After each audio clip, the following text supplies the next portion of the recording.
God bless America. Welcome back from the weekend and welcome to the Protege program. I'm your host, the Talk Radio Protege, and what a lovely weekend it was. But it's time to get back to the news.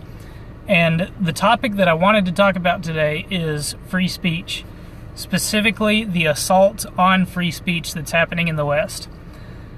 Free speech has suffered several losses over in Europe because it's not immortalized in the same way that it is in the United States by the First Amendment. There's always kind of been this assumption that the United States would always have free speech, despite what happens in Europe. But unfortunately, the assault on free speech has reached a fever pitch, especially in the current year. For decades, conservative opinion has been squelched in the mainstream media, on college campuses, and in high school classes across the country. But the internet was a bastion of free speech for the longest time. On the internet, people were free to say pretty much whatever they pleased. They could do so anonymously, they could put their name to it, and internet anonymity gave voice to many who would have otherwise been forced into silence by the media or the education industry. And for years, this was pretty much a healthy system. The free exchange of ideas flowed, and people had discussions.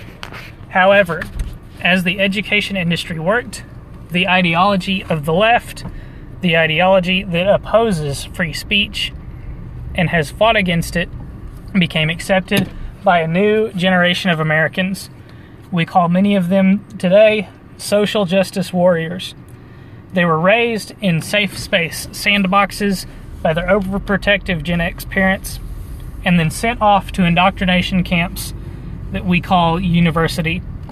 With their skulls full of mush molded into the perfect soldiers of the left, millennials are now the worst defenders of free speech that have ever been seen in the U.S. as a generation. According to Pew Research, roughly 40% of millennials want limits on speech. They actually want an end to free speech.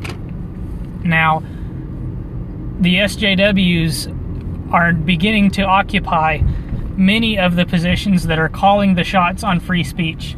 See, for example, YouTube, Google, and Twitter. And even when they're not officially calling the shots, they still somehow manage to run the show. This is achieved by the legions of outraged and economically privileged boys and girls who show up anytime their hive mind calls on them.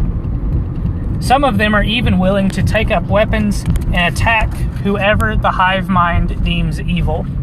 And in the event that there is no physical person to attack, the hive mind will lash out at employers, organizations, and political parties in an attempt to humiliate their targets into submission. Let's look at YouTube, for example, especially this video that I've pulled out. YouTube is now definitely not banning wink wink nudge nudge quote-unquote controversial videos. They do this with their brand new limited state. In the limited state, as you can see if you track down this video, that certain features have been deactivated. When it comes to the YouTube website, recommended videos have been disabled, comments have been disabled, the subscribe button has been disabled, likes and dislikes have been disabled. There's no opportunity to discuss the content of the video. There's no opportunity to debunk the video. There's no opportunity to give any feedback whatsoever. The only places these limited state videos can be discovered and discussed is off-platform locations. At this point, especially considering this example, it's really difficult to be generous to YouTube. This example in particular is from the channel The Reenactor Guy. You can still find him on YouTube for how much longer, there's no telling. But he's totally apolitical in nature. He strictly he's strictly interested in reenacting historical battles that took place during World War II. He's only interested in Nazi imagery for the sake of accurately depicting historic armies.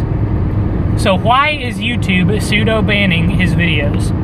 What Nazi ideology has been espoused by this person? At this point, I could assume that YouTube is in favor of Nazi ideology. After all, they don't want this ideology to be confronted by opposing arguments. They want it to be forced into places where it can be discussed in an echo chamber type setting. Why do they want to hide Nazi ideology from prying eyes? Could it be that they don't want it to be confronted? In addition, historically speaking, making ideologies haram and undiscussable does not drive people away from it. In fact, it drives people towards it. People are curious. Tell them that they're not allowed to look at something and they're going to seek it out. Tell them they're not allowed to think something and they're going to think it to spite you.